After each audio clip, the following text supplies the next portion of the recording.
আসসালামু আলাইকুম ভিউয়ার্স, আমি আজকে দেশি মুরগি রান্না করতেছি। এখানে দুইটা মুরগি।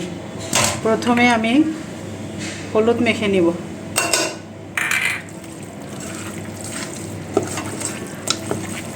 তারপরে এখন মরিচের গুঁড়া মাখবো।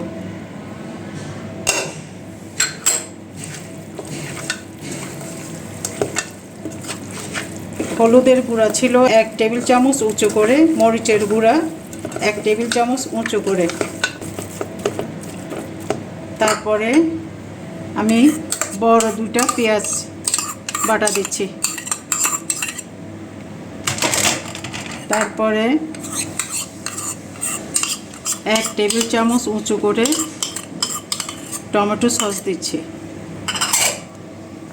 তারপরে 2 টেবিল চামচ রসুন বাটা দিচ্ছি। 2 টেবিল চামচ আদা দিচ্ছি।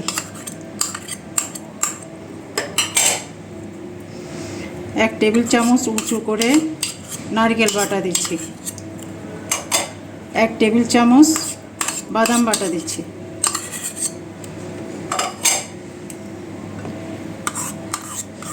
আমার টক দই ছিল না, আমি গুঁড়া দুধ দিয়ে টক দই বসায় নিয়েছি, ওটা দিচ্ছি 2 টেবিল চামচ।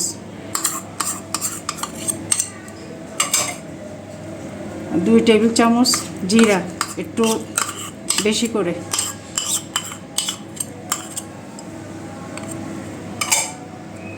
ধনিয়ার গুঁড়া 1 টেবিল চামচ।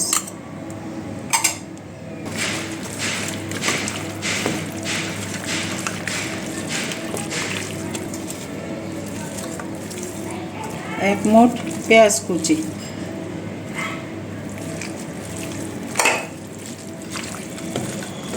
লবণ স্বাদ অনুযায়ী।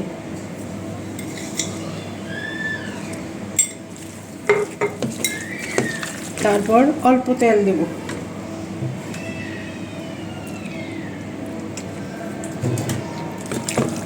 কারণ তেল আমরা চুলায় দেওয়ার সময় আবার দেব। এটা মেখে 15 থেকে 20 মিনিট এভাবে রেখে দিব। তারপর আসতেছি। বিসমিল্লাহ।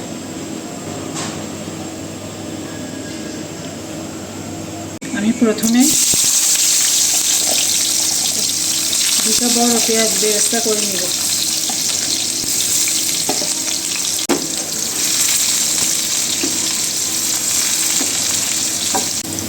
এবার এই বেরেস্তার মধ্যে আমি মুরগিটা দিয়ে দিব।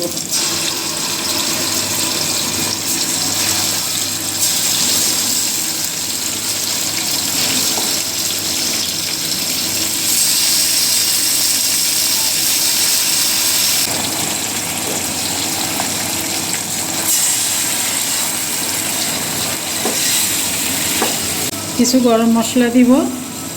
এতো এলাচ 10-12টা দিছি, লং দিছি 10-12টা, 5-6টা করে দারচিনি ও তেজপাতা।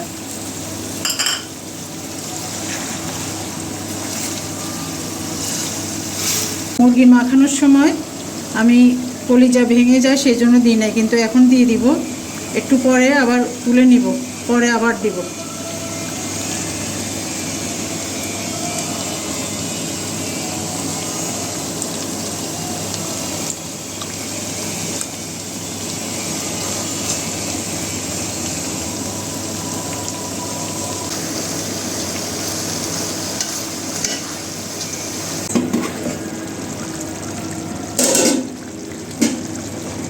এর মধ্যে আরও 2-1 বার আমি নাড়াচাড়া করেছি, দেখেন।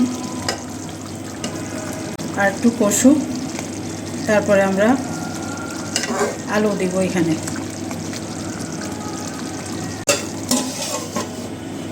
এখন আমি কিছু জাস্ট কয়েকটা আলু আমি কেটে নিচ্ছি, তারপরে একটু ভাজি করে তারপরে দেব।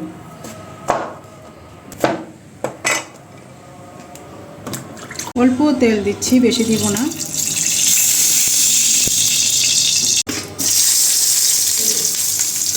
আলুর মধ্যে 1 চিমটি হলুদ আর একটু লবণ মেখে একটু ভেজে নিচ্ছি।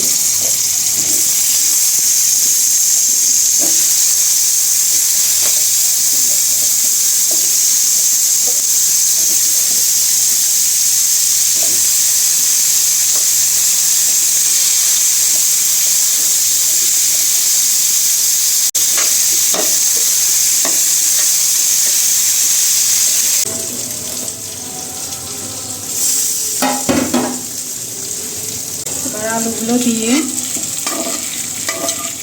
আরও 10 মিনিট কষাবো যাতে আলুর মধ্যে মশলা ঢুকে যায়। এরপর ঝোল দিব।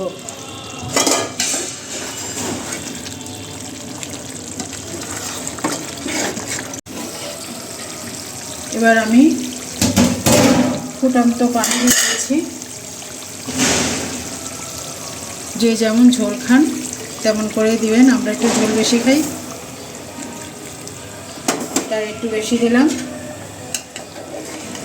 আর এই পর্যায়ে আমি মাঝখানে কলিজাগুলো উঠায় রেখেছিলাম, কারণ না হলে ওভারকুক হয়ে যেত। এখন দিয়ে দিচ্ছি।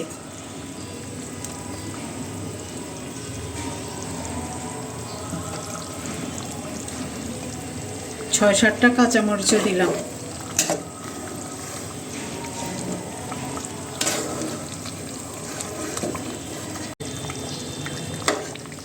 আর কিছুক্ষণ অল্প আঁচে রান্না করব।